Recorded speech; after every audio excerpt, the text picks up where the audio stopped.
السلام عليكم ورحمة الله وبركاته.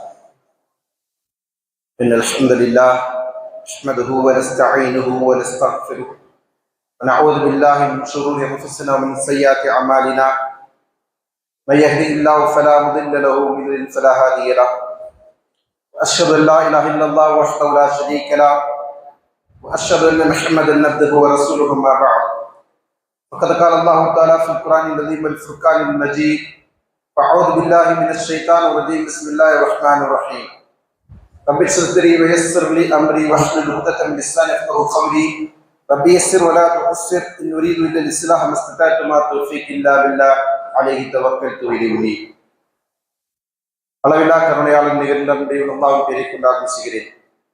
அல்லாஹ்வின் சாந்தியும் சமாதானம் நபிகள் நாயகம் ஸல்லல்லாஹு அலைஹி வஸல்லம் அவர்கள் மீதும் அவர்களுடைய வழிமுறையை பின்பற்றி வாழ்ந்த உத்தம சத்திய சஹாபாக்கள், தாபீன்கள், தபா தாபீன்கள், ஐம்மாக்கள், இன்னும் நல்லடியார்கள் அனைவரின் மீதும் குறிப்பாக அல்லாஹ்வின் இல்லத்தில் புண்ணியமிக்க ரமலானுடைய இரவுகளை இபாதத்தில் கழிக்க வேண்டும் என்கிற உயர்ந்த நோக்கத்தோடு அல்லாஹ் நம் மீது கடமையாக்கி இருக்கின்ற சரளான நோன்பையும் தொழுகையும் அல்லாஹ்வின் தூதர் ஸல்லல்லாஹு அலைஹி வஸல்லம் அவர்கள் காட்டி தந்திருக்கின்ற சுன்னத்தான வணக்கத்தையும் நிறைவேற்றி அல்லாஹ்வின் அருளை எதிர்பார்த்தவர்களாக அல்லாஹ்வின் மார்க்கத்தை பற்றி அறிந்து கொள்ள வேண்டும், அதன் அடிப்படையில் நம்முடைய வாழ்க்கையை அமைத்துக் கொள்ள வேண்டும் என்கிற உயர்ந்த உன்னத லட்சியத்தோடு இங்கே அமர்ந்து கொண்டிருக்கின்ற நம் அனைவர் மீதும் அல்ல ரஹ்மான் அல்லாஹ்வின் கருணையின் கிருபையின் வளவட்டும் என்கிற பிரார்த்தனையோடு எழுதுவதை ஆரம்பிச்சுகிறேன்.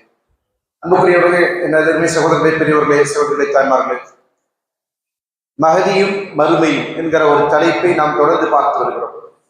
அதில் நேற்று வரையிலும் நாம் மஹதி அலைஹிஸ்ஸலாமுடைய வருகை வரையிலான செய்திகளை பார்த்திருக்கின்றோம். இதை தொடர்ந்து நாம் பார்க்க வேண்டிய செய்தி மறுமை என்பது. மறுமை என்பதை பொறுத்தவரையில் அல்லாஹ் தஆலா அல்லாஹ்வின் தூதர் ஸல்லல்லாஹு அலைஹி வஸல்லம் வருகையோடு இந்த உலகம் அழிய இருக்கின்றன. இதற்கு பிறகு இந்த உலகம் நீடித்து நிற்கப் போவதில்லை. இந்த உலகத்தில் இருக்கின்ற அனைத்தும் அழிந்தே தீர வேண்டும். அது மட்டுமல்லாமல் மறுமை நாள் என்பது நம்முடைய பார்வையில் நீண்ட நெடியதாக இருந்து கொண்டிருக்கிறது.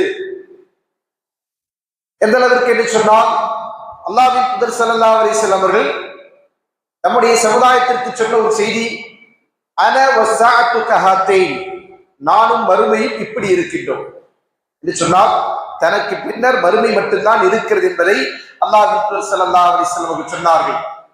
அதே போன்று நிராகரிப்பாளர்களுக்கு பதில் மறுமையை பற்றி சொல்லுகிற போது அவர்கள் ஏதோ அது நீண்ட நெடிய காலங்களுக்கு பிறகாக வர இருக்கிறது என்பதாக எண்ணிக்கொண்டிருக்கிற நேரத்தில் அவர்களின் மனநிலையை புரிந்து கொண்டு அல்லாஹ் தஆலா அவர்களுக்கு ஒரு பதிலை சொல்கிறான்.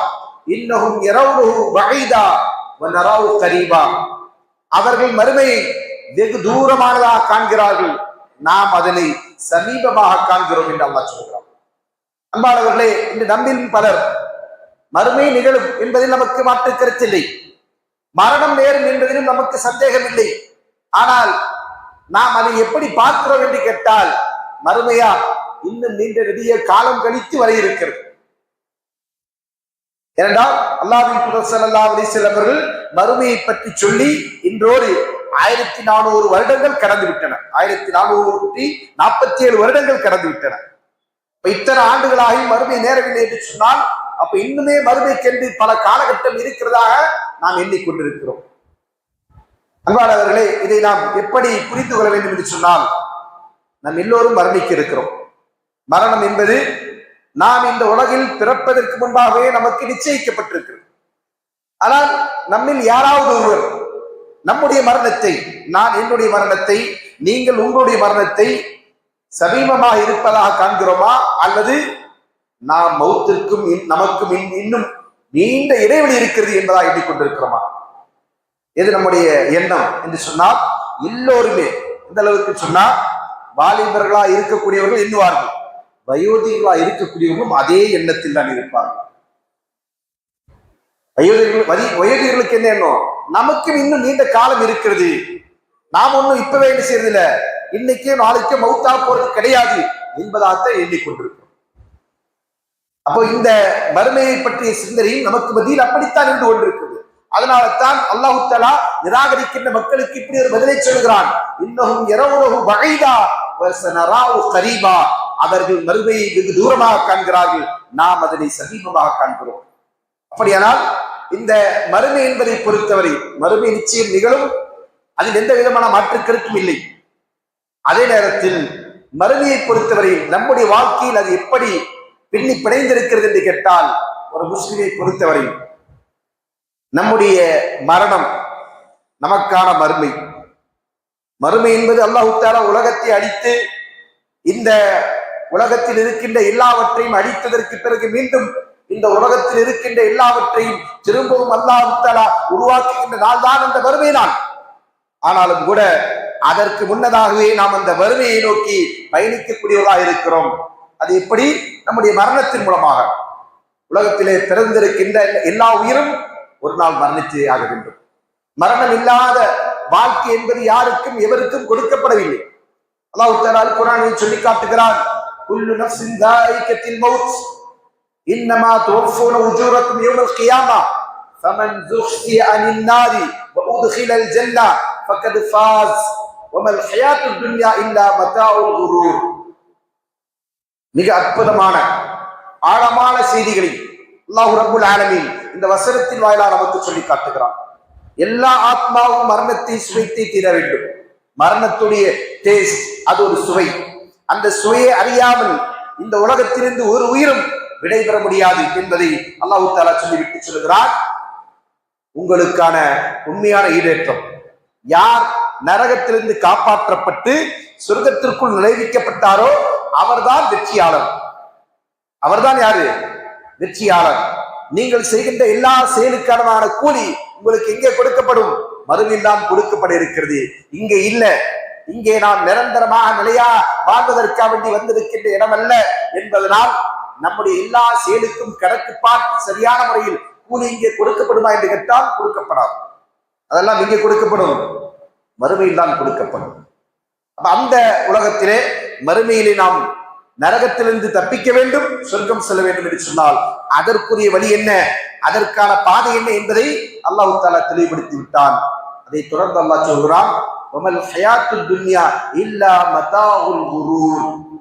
உலக வாழ்க்கை என்பது உங்களை ஏமாற்றுகின்ற அற்ப இன்பமே என்று வேறில்லை. சுப்ஹானல்லாஹ். ஆனால் நாம் எல்லாம் அந்த ஏமாற்றத்தில் தான் மூழ்கி கிடக்கிறோம். தினந்தோறும் நாம் ஏமாளிகளாக நம்மை நாம் ஏமாற்றிக் கொள்கிறோம். அதனால் நம்மில் சிலர், நவுதுபில்லாஹ், அல்லாஹ் பாதுகாக்க வேண்டும், அவர்கள் அல்லாஹ்வையும் ஏமாற்ற நினைக்கிறார். எப்படி நயவஞ்சகர்களை பற்றி அல்லாஹ் சொல்கிறார் அல்லவா, யுஹாதிஊனல்லாஹ வல்லதீன ஆமனு, அவர்கள் அல்லாஹ்வையும் ஈமான் கொண்டவர்களின் ஏமாற்ற நினைக்கிறார்கள் என்பதை போன்று மறுமையை மறந்தவர்களாக, மரணத்தை மறந்தவர்களாக மனிதன் வாழுகின்ற காரணத்தினால் அவன் தன்னை ஏமாற்றிக் கொள்கிறான். அதில் ஒருபடி மேலாக சென்று சிலர் ரப்பையும் ஏமாற்றி விடலாம் என்று நினைக்கிறார்கள். உண்மையில் அது அல்ல. அவன்தான் அந்த ஏமாற்றத்திற்கான உண்மையான காரணம் என்பதை புரிந்து கொள்ள வேண்டும். அப்படியானால் மறுமை என்பது நிகழும். அதற்கு முன்னதாக நமக்கு மரணம் இருந்து கொண்டிருக்கிறது. அந்த மரணம் நேர்ந்து விட்டாலே நாம் எங்கே செல்ல இருக்கிறோம்? மறுமைக்கு செல்ல இருக்கிறோம். நம்முடைய பயணம் உலகத்தில் முடிந்து விட்டது. அடுத்தது நாம் மறுமையை நோக்கி பயணத்தை தொடர இருக்கிறோம். அதனால்தான் அறிஞர்கள் சொல்வார்கள், அல் கியாமத்து சுஹரா ஹியல் மௌத். சிறிய மறுமை என்பது மரணம். மரணத்தை அல்லாஹ் தஆலா ரெண்டு விதமா ஏற்படுத்தி இருக்கிறான். என்ன மரணம்? தூக்கத்தில் ஏற்படுகின்ற மரணம். அல்லாஹ் தஆலா அல் குர்ஆனில் சொல்லி காட்டுகிறான், அல்லாஹ் யதவஃபல் அன்ஃபுஸ ஹீன மௌத்திஹா வல்லதி லம் தமுத் ஃபீ மனாமிஹா. அல்லாஹ் மரணிக்கின்ற ஆத்மாக்களின் உயிர்களை மௌத்தின் போது கைப்பற்றுகிறான். அதோடைய தவணை முடிந்து விட்டது என்று சொன்னால் அந்த நேரத்தில் அந்த ரூஹை அல்லாஹ் பறித்து விடுகிறான். அதல்லாதவற்றுடைய ரூஹை வல்லதி லம் தமுத் ஃபீ மனாமிஹா, அதோடைய தூக்கத்தின் போது அல்லாஹ் கைப்பற்றி விடுகிறான். எதற்கெல்லாம் மரணத்தை தீர்மானித்து விட்டாரோ அந்த ரூஹை அல்லாஹ் தஆலா அப்படியே வைத்து விடுகிறான், திருப்பி அனுப்புவதில்லை. எந்த ரூஹுக்கு இந்த உலகத்தில் வாழ்க்கை இருந்து கொண்டிருக்கிறதோ, இன்னும் தவணை இருந்து கொண்டிருக்கிறதோ, அவகாசம் இருக்கின்றதோ, அத்தகைய உடலுக்குத்தான் அந்த ரூஹை திருப்பி வருகிறது. அதனாலதான் நாம் எல்லாரும் என்ன செய்றோம்? தூங்க சொல்லும் போது ஒரு துவா சொல்லுவோம். என்ன சொல்லுவோம்? அல்லாஹும்ம பிஸ்மிக்க அமூது வ அஹ்யா. ஏன் அல்லாஹும்ம பிஸ்மிக்க அனாமு வஸ்தைக்லு என்று சொல்வதில்லை?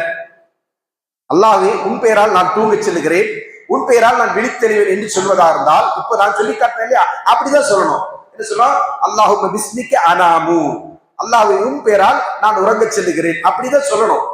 ஆனா ரசூலுல்லாஹி ஸல்லல்லாஹு அலைஹி வஸல்லம் நமக்கு கற்றுத் தரும்போது என்ன சொல்லி தந்தாங்க? அல்லாஹும்ம பிஸ்மிக்க அமூது, அல்லாஹ்வே உன் பெயரால் நான் இதோ மரணிக்கின்றேன். தூக்கம் என்பது ஒரு சிறு மரணம், தூக்கம் என்பது ஒரு சிறு மரணம், மரணம் என்பது சிறிய மறுமை. சுப்ஹானல்லாஹ்.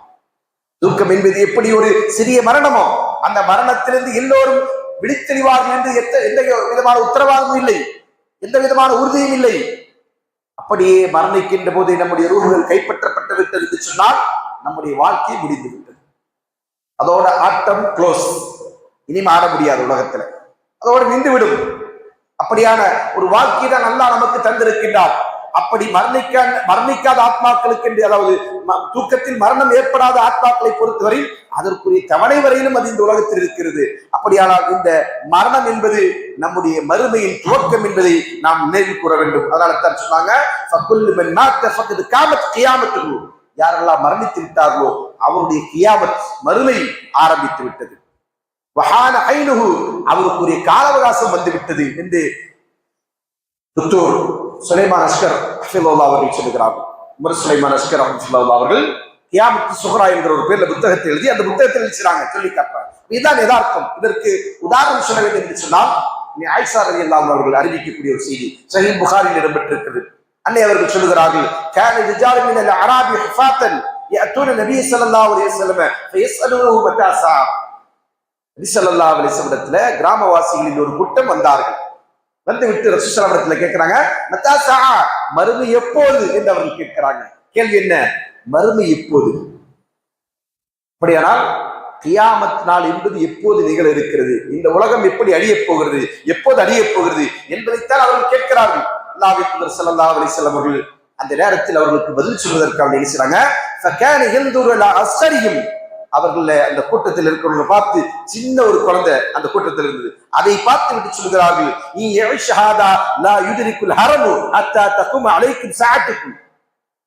இதோ இந்த சிறுவர் இருக்கிறார் அல்லவா, ஒரு சிறுவரை சுட்டி காட்டிட்டு, இவரு வயோதிகம் அடைகின்ற காலம் வரையிலும் உங்களில் யாரும் இருக்க போவதில்லை.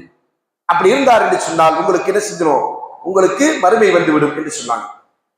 இந்த ஹதீஸ் எதை சொல்லுகிறது என்று சொன்னால், அந்த சிறுவர் மௌத்தாவதோடு அவங்களுக்கான மறுமை ஆரம்பித்து விடும். அப்படின்னு அர்த்தம், அந்த சிறுவருக்கு வயோதிகம் வருவதோடு இங்கே பெரியவர்களா இருந்து கொண்டிருக்கிறவங்க எல்லாம் மௌத்தாயிடுவாங்க. அவங்களாம் எங்க போயிட்டாங்க? அப்போ மறுமைக்கு போயிட்டாங்க, அவங்களாம் மறுமைக்கு சென்று விட்டார்கள். அப்ப ரசூலுல்லாஹி இடத்துல கேட்கப்பட்ட கேள்வி என்ன? மத்தா ஸஆ, மறுமை எப்போது? அதற்கு ரசூலுல்லாஹி சொல்லுகிற பதில் என்ன? உண்மையான மறுமை இல்ல, மரணம் என்கிற அந்த மறுமை அது நேர்ந்து விட்டாலே அடுத்தது என்னது? உங்களுக்கு வேறு ஒரு உலகத்திற்கு நீங்கள் பயணித்து விட்டீர்கள். ஏனென்றால் நம்முடைய மரணத்திற்கு பிறகு எனக்கு எத்தனை கோடி சொத்துக்கள் இருந்தாலும் அதில் சல்லி காசை நான் பயன்படுத்த முடியுமா? எனக்கான உடை, நான் உடுத்திருக்கின்ற உடை என்னால் கலட்டி விட முடியுமா? நான் படுத்திருக்கின்ற இடத்தில் என்னால் ஒரு இன்ச்சு நகர்ந்து விட முடியுமா? என்னுடைய ஏதாவது ஒரு தேவை என்னால் நிறைவேற்றிக் கொள்ள முடியுமா என்றால் எதுவுமே முடியாது. அதுதான் மரணம். அப்படிப்பட்ட ஒன்று நேர்ந்து விட்டால் நாம் இந்த உலகத்தில் எதையும் செய்ய சக்தியற்றவர்களாக மாறிவிடுகிறோம். அதுதான் நம்முடைய மரணத்திற்கு மறுமைக்கான துவக்கம் என்பதை அல்லாஹ்வின் தூதர் ஸல்லல்லாஹு அலைஹி வஸல்லம் சொல்லுகிறார்கள். அப்ப இந்த அடிப்படையில நம்ம ஒவ்வொருவருக்கும் மரணம் என்பது அல்லாஹ் தஆலா ஏற்கனவே நிர்ணயம் செய்திருக்கிறான். மரணம் இல்லாத வாழ்க்கை என்பது நம்ம யாருக்கும் இல்லை. நம்முடைய மரணத்தோடு நாம் இருக்கிறோம், இந்த உலகத்திற்கு விடை கொடுக்கிறோம், மறுமைக்கான பயணத்தை துவங்குகிறோம். மறுமை என்பது அல்லாஹ் தஆலா இந்த உலகத்தை அழித்து ஏற்படுகின்ற மறுமை என்பது ஒன்று இருக்கிறது. எல்லாவற்றையும் அல்லாஹ் தஆலா அழித்து, நாம் நேற்றைய தினம் சொல்லி காட்டிய அடையாளங்கள் நேர்ந்ததற்கு பிறகு, அதற்கு பின்னர் மஹ்தியோட வருகைக்கு பின்னர் தஜ்ஜாலுடைய வருகை, ஈசா அலைஹிஸ்ஸலாமுடைய வருகை, அதை தொடர்ந்து ஏனைய 8 அடையாளங்கள் நேர்ந்ததற்கு பிறகு மிகப்பெரிய அடையாளமாக இருந்து கொண்டிருக்கிற சூரியன் மேற்கில் உதிப்பதோடு இந்த உலகம் அஸ்தமித்து விடும், உலகத்துடைய பயணம் முடிந்துவிடும். அதற்கு பிறகு என்னது? கியாமத்து தான். அப்படி ஏற்படுகின்ற மறுமை என்று இருக்கிறது. அதற்கு முன்னதாகவே நாம் அதை தூரமாக காண்கிறோம் என்று சொன்னால் உண்மை அதுவல்ல, நம்முடைய மௌத்தோடையே நம்முடைய மறுமை ஆரம்பித்துவிடும். அதனால தான் உஸ்மான் ரலியல்லாஹு அன்ஹு நமக்கு எல்லோருக்கும் தெரியும், அவர் ஒரு சொர்க்கவாசி என்று அல்லாஹ்வின் தூதரால் முன்னறிவிப்பு செய்யப்பட்ட நபித்தோழர். இன்னும் சொல்ல போனால் அல்லாஹ்வின் தூதருடைய 2 மகள்களை திருமணம் முடித்தவர். 2 மகள்கள் என்று சொன்னால் ஒரே நேரத்தில் அல்ல, ஒரு மகள் திருமணம் முடித்து மரணித்ததற்கு பிறகு இன்னொரு மகளையும் ரசூலுல்லாஹி ஸல்லல்லாஹு அலைஹி வஸல்லம் அவருக்கே திருமணம் முடித்து கொடுக்கிறார். அந்த அளவுக்கு அல்லாஹ்வின் தூதருக்கு பிரியமானவர், சொர்க்கவாசி. அதை விட வேறு என்ன தகுதி வேண்டும்? அந்த அடிப்படையில் தான் அவர் நினைச்சாங்க அல்லாஹ்வின் தூதருடைய 2 மகளையும் திருமணம் செய்யக்கூடிய பாக்கியத்தை பெற்றிருக்கிறார். அப்படியான உஸ்மான் ரலியல்லாஹு அன்ஹு அவர்கள் கபர் அருகாமையில் வந்துவிட்டால் தம்முடைய தாடி நனையும் அளவுக்கு அழுவார். அவரை பார்க்கின்ற நபர்கள் கேட்பார்கள், மரணத்தை பற்றி, மறுமையை பற்றி சொன்னால், சொர்க்கத்தை பற்றி சொன்னால், நரகத்தை பற்றி சொன்னால் அழாது நீங்கள் ஏன் இந்த கபரை வந்துவிட்டு பார்க்கின்ற போது அழுகிறீர்கள் என்று கேட்கிற போது அவர் சொன்னார்கள், அல்லாஹ்வின் தூதர் ஸல்லல்லாஹு அலைஹி வஸல்லம் சொன்னார்கள், இன்னஹா அவ்வல் மன்ஸிலின் மின் மனாஸிலில் ஆகிரா, இதுதான் மறுமையின் தங்குமிடங்களின் முதன்மையான தங்குமிடம். சொன்னாங்க, மறுமைக்கு செல்லக்கூடியவன், மறுமையை நோக்கிய பயணத்தை துவங்குகின்றவன் தங்க வேண்டிய முதல் தங்குமிடம் இதுதான். இந்த இடத்தில் ஒருவன் தப்பித்து விட்டானேயானால் அதற்கு பிறகு அவனுடைய வாழ்க்கை இலகுவா இருக்கும், அதற்கு பிறகு அவனுக்கு கஷ்டம் இருக்காது. அந்த வாழ்க்கையில் அவன் தப்பிக்கணும். அது ஏனென்றால் அவனுடைய மறுமை பயணத்தின் முதல் படிக்கட்டு, முதல் என்ட்ரன்ஸ், அங்குதான் அவன் தேர்வு எழுதி இருக்கிறான், என்ட்ரன்ஸ் தேர்வு. இந்த உலகத்திலே அவன் வாழ்ந்த வாழ்க்கை அர்த்தமுள்ளதா அர்த்தமற்றதா, அது நன்மைக்குரியதா தீமையானதா, அவருடைய நாளை மறுமையின் இருப்பிடம் சொர்க்கமா அமையப் போகிறதா நரகமா அமையப் போகிறதா, எல்லாமே தீர்மானிக்கப்படுகின்ற இடமா எங்க இருக்கு? அவருடைய கபருக்குழியில் உண்டு. அவர்களே, அந்த கபருக்குழியில் ஒருவன் வெற்றி பெறுவான வேண்டும் என்று சொன்னால் இந்த உலக வாழ்க்கை வாழுகின்ற போது அவர் யாராக வாழ வேண்டும்? முஸ்லிமாக, முஃமினாக வாழ்ந்தால் மட்டும்தான் கபருடைய வாழ்க்கையில் அவனுக்கு வெற்றி. அந்த வாழ்க்கையில் அவன் வெற்றி பெறவில்லை என்று சொன்னால் மறுமை வாழ்க்கை அவனுக்கு கேள்விக்குறிதான். அப்படியான ஒரு நிலை நம்மில் ஒவ்வொருவரும் சந்திக்க காத்திருக்கின்றோம். எனவேதான் அல்லாஹ்வின் தூதர் ஸல்லல்லாஹு அலைஹி வஸல்லம் சொன்னார்கள், அக்ஸிரு ஹாதிமில் லத்தாத், உங்களுடைய வாழ்க்கையின் இன்பங்களை முறித்து விடுகின்ற, உலக வாழ்க்கையின் மீதான உங்களுடைய பற்றை, உலக வாழ்க்கையின் மீதான உங்களுடைய அதீதமான ஆசையை, உலக வாழ்க்கையின் மீதான உங்களுடைய அதிகமான மோகங்களை துண்டித்து விடுகின்ற மரணத்தை பற்றி நீங்கள் அதிகம் நினைவு கூறுங்கள். எதை அதிகமா நினைக்கிறோம்? நம்ம மரணத்தை அதிகமா நினைக்கிறோம். நாம் பலருடைய மரணத்தை நினைக்கிறோம், பலருடைய மரணத்தை பார்க்கிறோம், பலருடைய மரணத்திலே கலந்து கொள்கிறோம். ஆனால் நம்முடைய மரணத்தை பற்றி சிந்திப்பதில்லை. அல்லாஹ்வின் தூதர் ஸல்லல்லாஹு அலைஹி வஸல்லம் சொன்னது நம்முடைய மரணத்தை பற்றி சிந்திப்பதற்கு. இந்த மரணம் எப்படி என்பதை நாம் சிந்தித்து பார்த்தோமேயானால் நம்மை சீர்படுத்திக் கொள்வதற்கு அதுவே போதுமானது. அதனால தான் இந்த மரண நேரம் வருகின்ற போது பலரும் நினைச்சிருக்கிறாங்க, அழுதிருக்கிறார்கள். அபூ தர்தா ரலியல்லாஹு அன்ஹு அவர்கள் மரண தருவாயில் அழுகிறார்கள். அவர்கள் சொல்லுகிறார், அலா ரஜுலுன் யஅமலு லிமிஸ்லி மஸ்ரஇ ஹாதா, அலா ரஜுலுன் யஅமலு லிமிஸ்லி சாத்தி ஹாதா, இந்த நேரத்திற்காக வேண்டி ஒரு மனிதன் உழைத்திருக்க வேண்டுமே, இந்த நேரத்திற்காக வேண்டி ஒரு மனிதன் அறுவடை செய்திருக்க வேண்டுமே, இது போன்ற ஒரு நாளுக்காக வேண்டி ஒரு மனிதன் உழைத்திருக்க வேண்டுமே என்று சொல்லிவிட்டு அழுகிறார்கள். யாரு? அபூ தர்தா ரலியல்லாஹு அன்ஹு. அவருடைய மனைவி அவரை பார்த்து விட்டு சொல்லுகிறார், அத்தபுக்கி வகது சாஹப்த ரசூலுல்லாஹி ஸல்லல்லாஹு அலைஹி வஸல்லம், அல்லாஹ்வின் தூதரோடு தோழமை கொண்ட ஒருவர் நீங்கள் அழுகிறீர்களா என்று கேட்கிறார்கள். அதற்கு அவர் சொல்லுகிறார்கள், வமாலி லா அப்கி வலா அத்ரி அலா மா அஹ்ஜுபு மின் துனூபி, எப்படி நான் அழாமல் இருக்க முடியும்? என்னால் அழாமல் எப்படி இருக்க முடியும்? என்னுடைய மரணத்திற்கு பிறகுள்ள வாழ்க்கை, என்னுடைய பாவங்கள், அதெல்லாம் என்னை எப்படி வந்து பிடிகூடும் என்று எனக்கு தெரியவில்லையே என்று சொல்லிவிட்டு அவர் சொல்லுகிறார், அக்ஸிரு திக்ரல் மௌத்தி ஃபஇன்னஹு யம்ஹிசு துனூப், எனவே நீங்க என்ன செய்யுங்க, மரணத்தை அதிகம் நினைவு கூறுங்கள், அது உங்களுடைய பாவங்களை களைந்து விடக்கூடியதா, பாவங்களை விட்டு உங்களை தூய்மைப்படுத்தக்கூடியதா இருந்து கொண்டிருக்கிறது. துன்யா, உலகத்தில் உங்களுடைய பற்றுகளை, உங்களுடைய ஆசைகளை குறைத்து விடக்கூடியதாக இருந்து கொண்டிருக்கிறது. செல்வ செழிப்பின் போது நீங்கள் உங்களுடைய மரணத்தை நினைத்து பார்த்திருந்தால் உங்களை அந்த செல்வ செழிப்பிலிருந்து உங்களை அது என்ன செய்யும்? தாளை இறக்கிவிடும். ஏழ்மையின் போது, வறுமையின் போது நீங்கள் மரணத்தை நினைவு கூர்ந்தீர்கள் என்று சொன்னால் அந்த நினைவு உங்களை என்ன செய்யும்? உங்களை இந்த நீங்கள் வாழ்ந்து கொண்டிருக்கின்ற வாழ்க்கை திருப்திகரமானது என்பது உங்களை உணரச் செய்யும். சுப்ஹானல்லாஹ், அப்படியான ஒன்றுதான் மரணம். அதனால்தான் அல்லாஹ்வின் தூதர் ஸல்லல்லாஹு அலைஹி வஸல்லம் அவர்கள் அந்த மரணத்தை அதிகமாக நினைவு கூர்ந்து என்று சொன்னார். நாம எதை அதிகமாக நினைவுறோம்? ஒவ்வொரு நாளும் படுக்கைக்கு செல்லும் முன்பாக அல்லது ஒவ்வொரு நாளும் கழியும் முன்பாக நம்ம எத்தனை பேர் என்னுடைய மரணம் இன்றைய நாளில் நிகழ்ந்து விட்டால் நான் என்னவாக போகிறேன், என்னுடைய வறுமை என்னவாக இருக்க போகிறது என்பதை பற்றி கவலை உள்ளவர்களாக நாம் உறங்கச் செல்கிறோம். அல்லது இன்னும் நாள் இருந்து கொண்டிருக்கிறது எனக்கு, இன்னும் அவகாசம் இருந்து கொண்டிருக்கிறது எனக்கு என்பதா நினைத்துக் கொண்டு நாம் ஓடிக்கொண்டிருக்கிறோமா? அல்லாஹ் பாதுகாக்க வேண்டும். அன்பானவர்களே, ஷைத்தான் நம்மை எப்படி ஏமாற்றிக் கொண்டிருக்கிறான் என்று சொன்னால், இன்னும் உனக்கு அவகாசம் இருக்கிறது, இன்னும் உனக்கு காலம் இருந்து கொண்டிருக்கிறது, நீ இப்போதெல்லாம் மரணிக்க போவதில்லை. யார் தர அந்த நம்பிக்கை? அந்த நம்பிக்கை நமக்கு யார் ஊட்டுகிறான்?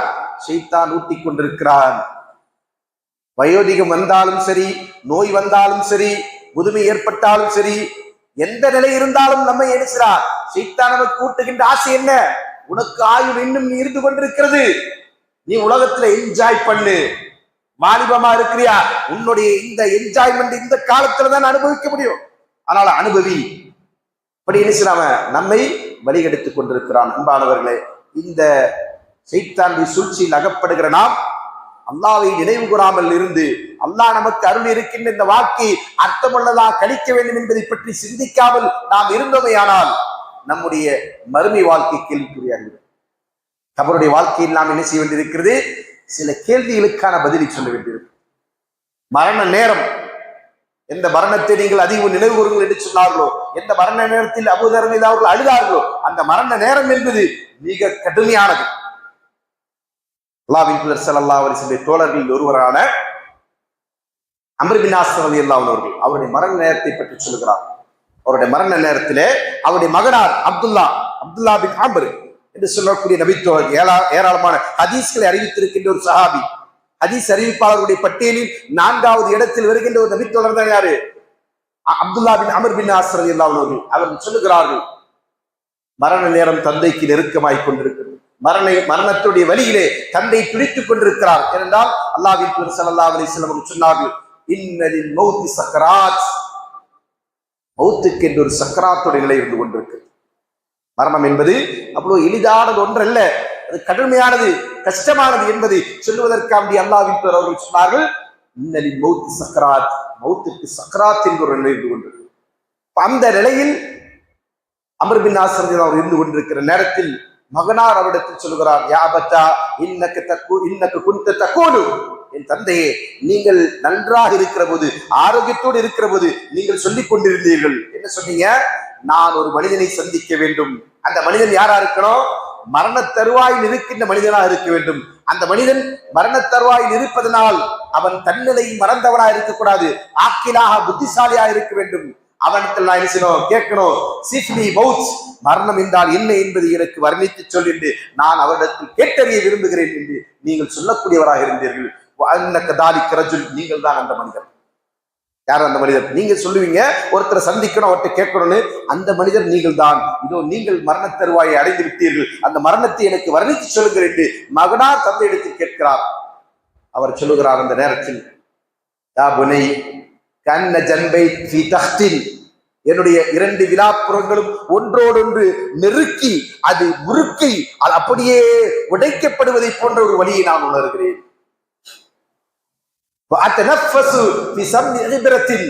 என்னுடைய மூச்சு அதை சீராக விட முடியாமல், ஊசியின் துவாரத்தில் மூச்சு விடுவதற்கு ஒருவன் நிர்பந்திக்கப்பட்டால் எப்படியான ஒரு சிரமம் இருக்கிறதோ, மரண தருவாயில் இருக்கின்றவர்கள் படுகின்ற வேதனையை வர்ணித்து சொல்லுகிறார்கள். அது போன்ற ஒரு நிலையை நான் அனுபவிக்கின்றேன். அது மட்டுமல்ல, பிறகு சொல்றாங்க, என்னுடைய காலின் நரம்பிலே ஒரு குக்கி மாட்டப்பட்டு, அந்த குக்கி என்ன செய்யப்படுது? அப்படியே என்னுடைய நரம்பை பறித்து எடுக்கிறது உடலிருந்து. இலாஹாமத்தின் எதுவரைக்கும் என் தலை உச்சி வரையில் அந்த நரம்பு அப்படியே பறித்தெடுக்கப்படுவதை போன்ற ஒரு வழியை நான் அனுபவிக்கிறேன் என்று சொன்னார். இப்படியான ஒரு நிலையை கடந்து விட்டுத்தான் நாம் என்ன செய்யணும்? மரணத்தை சந்திக்க வேண்டும் என்பதை அல்லாஹ் நமக்கு விதியாக்க இருக்கின்றான். என்பார்களே, இப்படியான ஒரு நிலையை நாம் அனுபவிக்க வேண்டும் என்று சொன்னால் அதற்கு நாம் எத்தகைய தயாரிப்போடு இருந்து கொண்டிருக்க வேண்டும். மரணம் என்பது லேசான ஒன்றல்ல. நம்ம பலரை என்ன செய்வோம்? மரணத்தை எல்லாம் வென்று விடலாம் என்று நாம் இருமார்க்கு கொண்டவர்களாக வாழுகிறோம். அன்பானவர்களே, அப்படியான ஒன்றல்ல. அல்லாஹு தஆலா நம்முடைய மௌத்தை, நம்முடைய உயிரை கைப்பற்றுவதற்கென்று பலசாலிகளான பராக்கிரமசாலிகளான மலாய்க்காவை நிர்ணயித்திருக்கிறான். அவன் அந்த படியிலே பொறுப்பிலே சாட்டியிருக்கிறான். அவர்கள் ரப்புடைய கட்டளைக்கு மாறு செய்யாதவர்கள், அல்லாஹ் சொன்னதை சொன்ன நேரத்தில் செய்து முடிக்கக்கூடியவர்கள். அப்படி உள்ள மலக்குகள் நம்முடைய உயிரை எடுத்துவாங்க, பறித்து எடுத்து விடுவார். அவரை யாரும் தடுக்க முடியாது. அப்படியான மரணம் உண்மை. அந்த மரணம் என்பது நம்முடைய மறுமையின் துவக்கம். உண்மையான மறுமை அது இனிமேல் தான் வர இருக்கிறது. ஆனால் நமக்கென்று ஒரு மறுமை இருக்கிறது அல்லவா? அந்த மறுமை இருந்தது, நாம் இந்த உலகத்திலே நம்முடைய உயிரை பிரிகிறோம் அல்லவா? அதுதான் நம்முடைய மறுமையின் துவக்கமாக இருந்து கொண்டிருக்கிறது. அதற்கு பின்னர் தான் அல்லாஹு தஆலா இந்த ஒட்டுமொத்த உலகத்தையும் அளிக்கின்ற ஒரு மறுமை. அது அதனுடைய தவணையில் வரும். அல்லாஹ் கேட்கிறான், அல்லாஹ் சொல்லுகிறான், நபியே உம்மிடத்தில் அவர்கள் கேட்கிறார்கள் அந்த மறுமையின் நேரம் எப்போது வரும் என்று. அதை பற்றி நீங்க சொல்லுங்க, அது அல்லாஹ்வுக்கு மட்டுமே தெரிந்த விஷயம் என்று சொல்லுங்கள் என்று அல்லாஹ் தன் தூதருக்கு சொல்லுகிறான். அப்ப உண்மையான மறுமை என்பது, கியாமத்து நாள் என்பது, உலக அழிவு என்பது ஒரு நாள் நடக்கும். அந்த நடப்பதற்கு முன்பதாக நம்மை பொறுத்தவரை நம்முடைய மரணம்தான் நம்முடைய வாழ்க்கையின் இறுதி என்பதை நாம் நினைவில் கொண்டு வாழ வேண்டும். அந்த மறு உலக வாழ்க்கை எப்படி இருக்கும் என்பதை பற்றி அல் குர்ஆனும் சுன்னாவும் நமக்கு ஏராளமான விஷயங்களை வர்ணித்திருக்கிறது. அதையெல்லாம் நாம் அடைய இருக்கிறோம், அனுபவிக்க இருக்கிறோம், அதையெல்லாம் நாம் சந்திக்க இருக்கிறோம் என்று சொன்னால், அதற்கு முன்னதாக, மரணத்திற்கு முன்னதாக நம்முடைய வாழ்க்கையை நாம் என்ன சொன்னோம், மறுமைக்காக தயார்படுத்திக் கொள்ள வேண்டும். நாளத்த ரசூலுல்லாஹி சொன்னாங்க, ரசூலுல்லாஹிடத்தில் ஒரு மனிதர் கேட்கிறார், யா ரசூலுல்லாஹ் ஐயுன் நாஸி அக்ஸியஸ், அல்லாஹ்வின் தூதரே மனிதர்களில் பெரிய புத்திசாலியார்? அல்லாஹ்வின் தூதர் ஸல்லல்லாஹு அலைஹி சொன்னாங்க, அக்ஸருஹும் இஸ்திஅதாதன் லில் மௌத், உங்களில் யார் மௌத்திற்காண்டி அதிகம் தயாரா இருக்கிறாங்க, மரணிப்பதற்கு யார் ரெடியா இருக்கிறாங்களோ அவங்க தான் யாரு? புத்திசாலி. சுப்ஹானல்லாஹ். என்ன சொன்னாங்க? புத்திசாலிக்கான இலக்கணம் என்ன? அல்லாஹ்வின் தூதர் சொல்லக்கூடிய இலக்கணம் என்ன?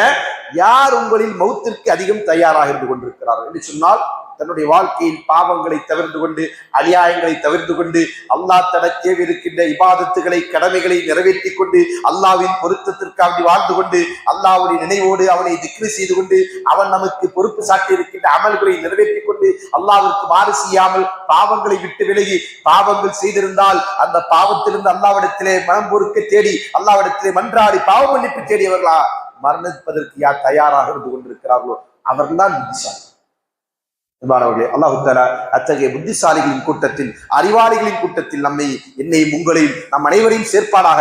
அதற்கான நல்ல தௌஃபீக்கினை நாம் இந்த ரமலானுடைய காலத்தில் அடைந்து கொள்வோம். அல்லாஹ் அதற்குரிய நல்ல வாய்ப்பின் நம் அனைவருக்கும் வழங்கட்டும் என்கிற பிரார்த்தனையோடு எனது உரையை நிறைவேற்றுகிறேன். இன்ஷா அல்லாஹ் வருகின்ற நாள்களில் நாம் மறுமை என்பது எப்படி நிகழ இருக்கிறது, மறுமையினுடைய கட்டங்கள் என்ன என்பதை குறித்த செய்திகளை அறிந்து கொள்வோம். அல்லாஹ் தஆலா நம் அனைவருக்கும் எதை கேட்டோமோ அதை நம்முடைய நினைவில் நிறுத்திக் கொண்டு அதற்கேற்ப அமல்களை செய்து கொண்டு வாழக்கூடிய நல்லதொரு தௌஃபீக்கினை வழங்கட்டும் என்று கூறி நிறைவேற்றுகிறேன். வாஹித் அல்ஹம்துலில்லாஹி ரப்பில் ஆலமீன். அஸ்ஸலாமு அலைக்கும் வரஹ்மத்துல்லாஹி வபரகாத்துஹு.